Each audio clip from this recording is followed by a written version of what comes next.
Yo, little man. Where you get your sneakers from? Dollar Tree? Boy, with your high water pass on. Wait, what'd you say? Oh man, nothing at all, man, nothing at all. Yeah, all right.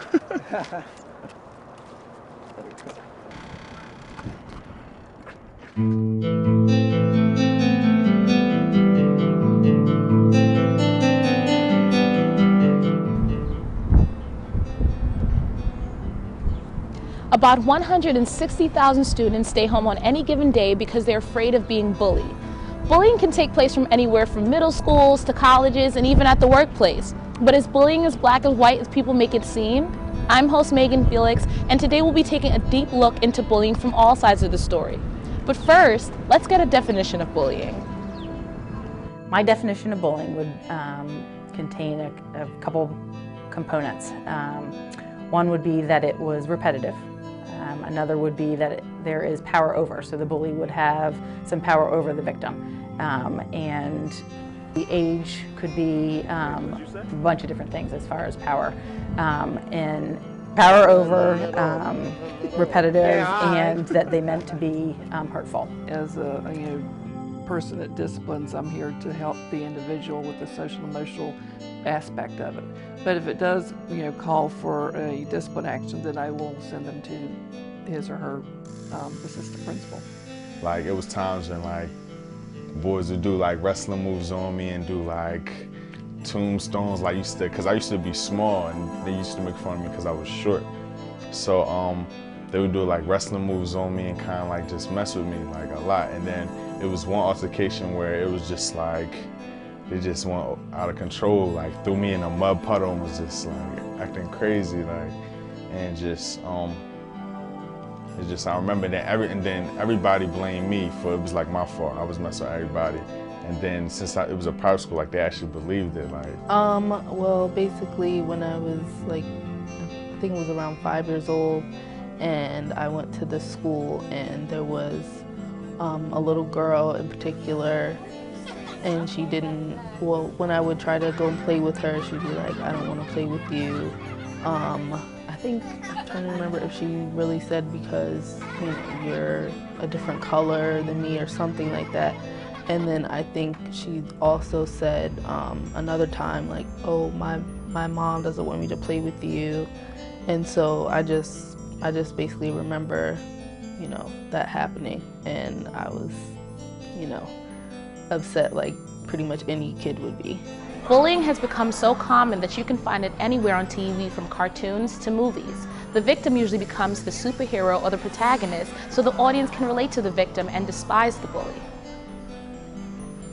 I think bullies become a bully for a variety of reasons. Some of it could be the home situation, some of it could be a school situation, some of it could be, it's a combination of things. So I don't think to say that it's something that's going on at home necessarily means that that's the case for everybody. I would look at each situation individually and each child individually. I think the same can be said for a victim. Look at it from an individual standpoint. It's not necessarily the same thing across the board. There are many types of bullying, and cyberbullying have become very popular lately. It could take place on any social media platform, such as Facebook, Instagram, or Twitter, or something as simple as a text message. Guess you've never been on my page. There's fairy, fruit, homo, too gay to live. Yeah, but it's not really the same thing. You really are gay. What they're saying about me isn't true. You really don't get how messed up it is. My best guy friend, he had a new girlfriend, and I guess she was jealous of me because I was his best friend. And yeah, she would try to contact me after I told her not to contact me. She would use other people's phones to contact me. I told her I didn't want to talk to her. She would confront me at school, or try to talk to me on Facebook, and I blocked her from everything. Bullying may not be as black and white as people make it seem. Some people don't even know they're bullying at that point. and some bullies grow up to be normal people. We were all together. She came in. I mean, I made a few jokes busting on her or whatever. She got mad, upset. And I thought nothing of that after that. Then come to find out, this was like, we already graduated from 8th grade. This was in high school. Somehow I saw her and we were talking on the phone.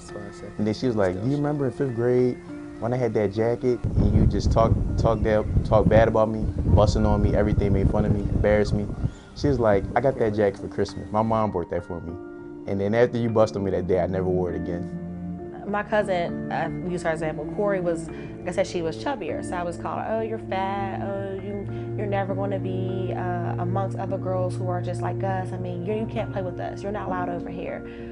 Don't eat that. You shouldn't eat that. I mean, why would you do that? Why would you eat that much food? You're just going to be fat. And it was just like verbally attacking her till one day we actually fought and I threw a chalkboard on her. I don't mean to laugh, but I threw a chalkboard on her and I sat on top of the chalkboard. And at that moment, I had to be about, I'll say about 11. And it was my little cousin's chalkboard. And my mom pulled me up and I realized, she's like, do you understand that you're bullying her? You're doing the same thing that people are doing to you. And I didn't realize it, because first of all, it's my family. So who thinks that your family is going to take it in that manner? Oh, we're just playing, oh, we're just kids. No, I was really hurting her.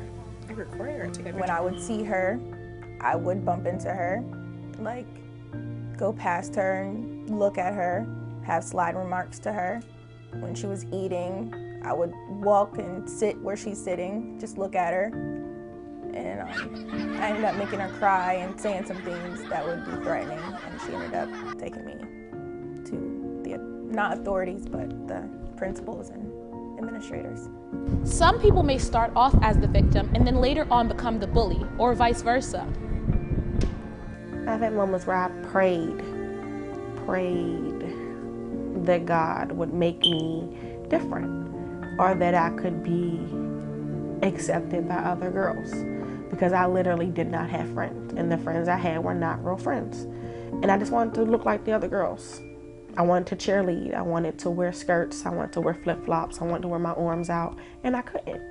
Because I just didn't have the self-confidence to be myself.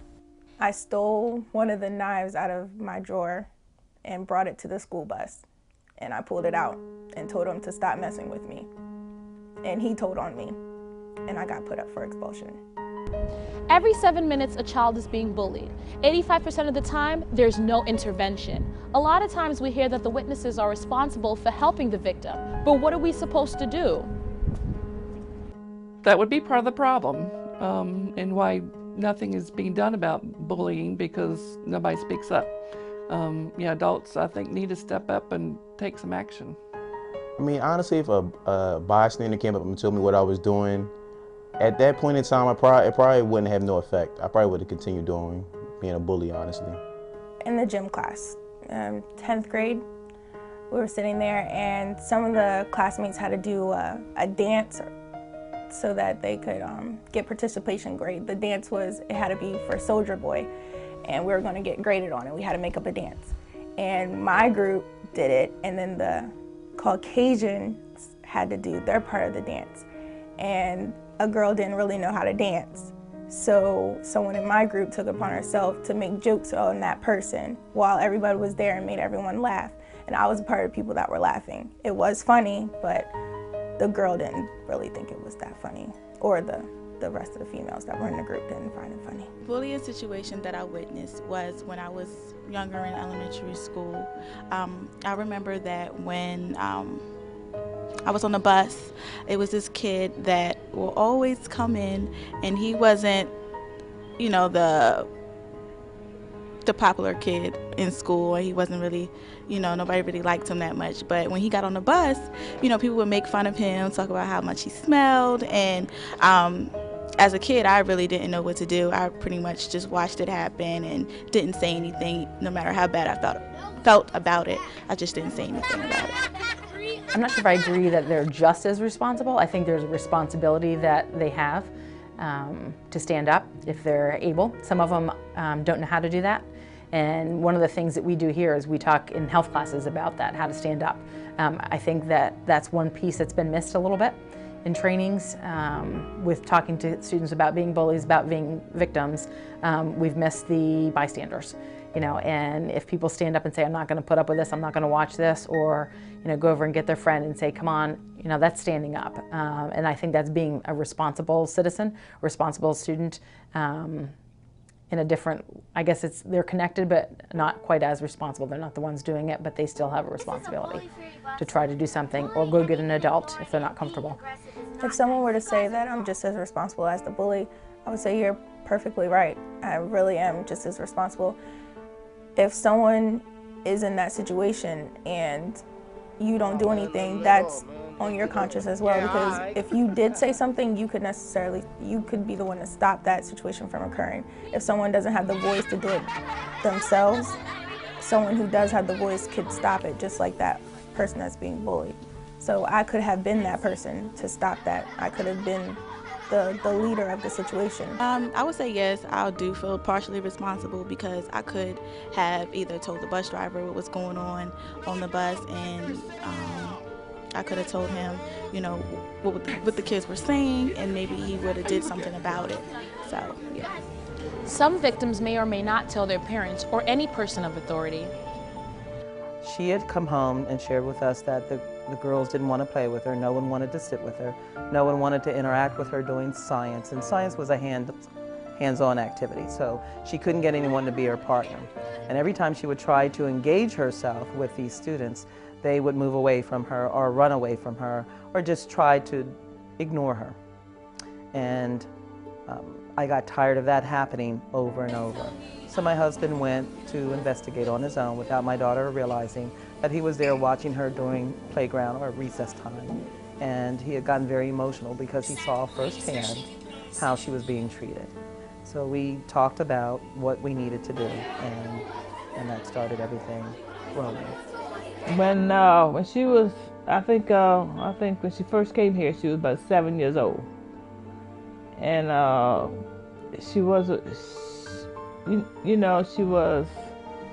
she had to have counseling at that time, and she had counseling, but it got better for her counseling, but because when she first came here, her mother was out there drinking and going on, and that's why I had to take her. Anisha, as a child, she had been abused, and you know, I hate to say this, but she was abused as a child by her mother, and she was beat on, this and that, and you know. 16-year-old Maisha Fetterman has been bullied for 7 years. Her case has gotten so bad that her and her mother have pursued legal action against her school for allowing this to go on for so long. The bullying with me started in the 5th grade at East Millsboro Elementary, and it continued until currently now of me in high school.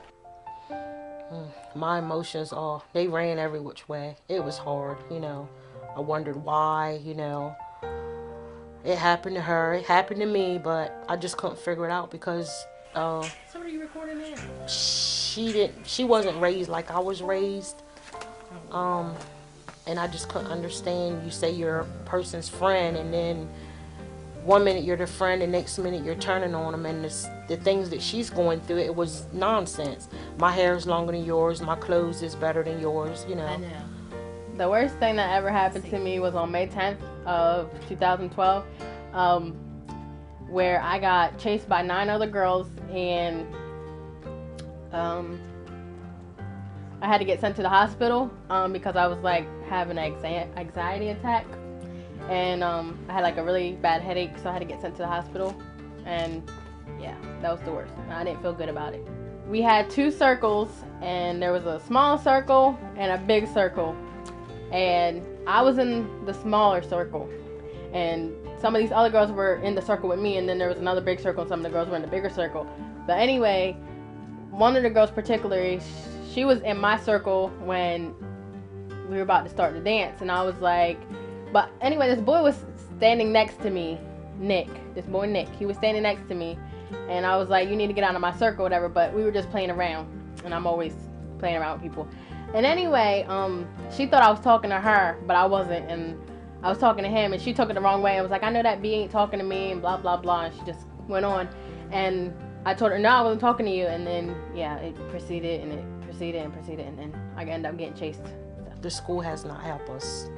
At the beginning, they told me that, it seemed like they were trying to help, but after almost 7 years, it was like they were just telling me things that they thought I wanted to hear, because if they were really doing their job, it wouldn't have went on as long as it has, and it's already going 7 years that she's been a victim. When I told them about the situation of bullying, they said they were doing an investigation trying to figure out what I said was true and stuff, and they would question the girls that I said that bullied me, and they would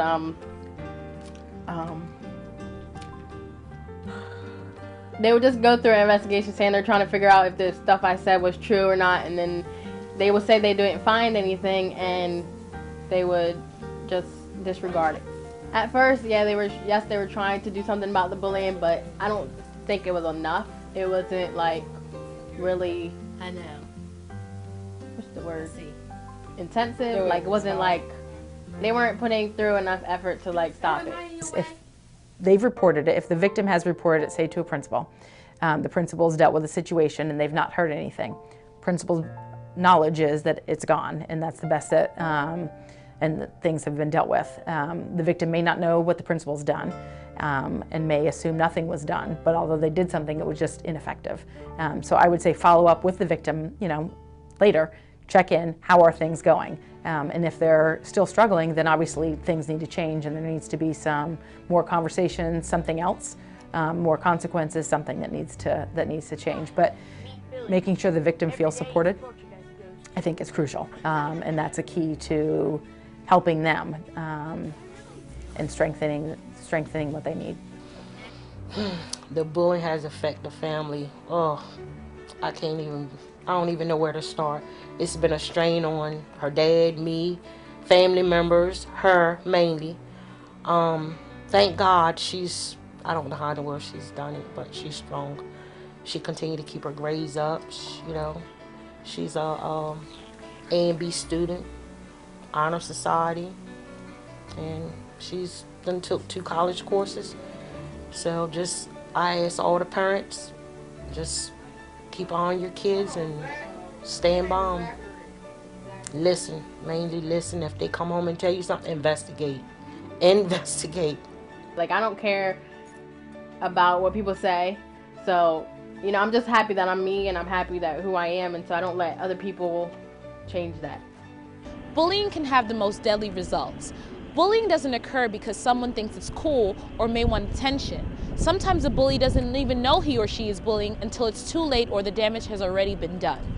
Everyone has a part in bullying, whether you've been the victim, the bully, the witnesses, or even the parents. We must all do our part to ensure that bullying doesn't occur. You never know, you might be saving someone's life. I'm sorry I stressed you out. I'm sorry my father forced you to do it all by yourself.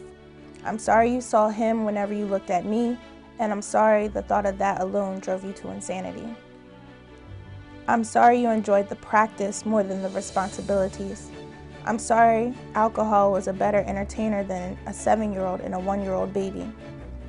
I'm sorry you felt malnutrition was a way of showing you cared for us, and I'm sorry you thought that leaving and not returning for days was what every good parent does. In addition to that, I'm sorry you thought that I was your personal punching bag. And maybe I'm sorry that even when I was sleeping, I triggered something inside you that made you mad. I'm sorry the 2 that came from you annoyed you to the point you felt you had to get out, leaving us to fend for ourselves day in and day out. I'm sorry your whole methods of raising was inadequate, and I'm sorry consequences caught up with you and blessed us with a better environment. I'm sorry you really didn't know how to nurture a child or know what a decent mother should do. And I'm sorry, Mom, but the only real sorry is the sorry I am for you.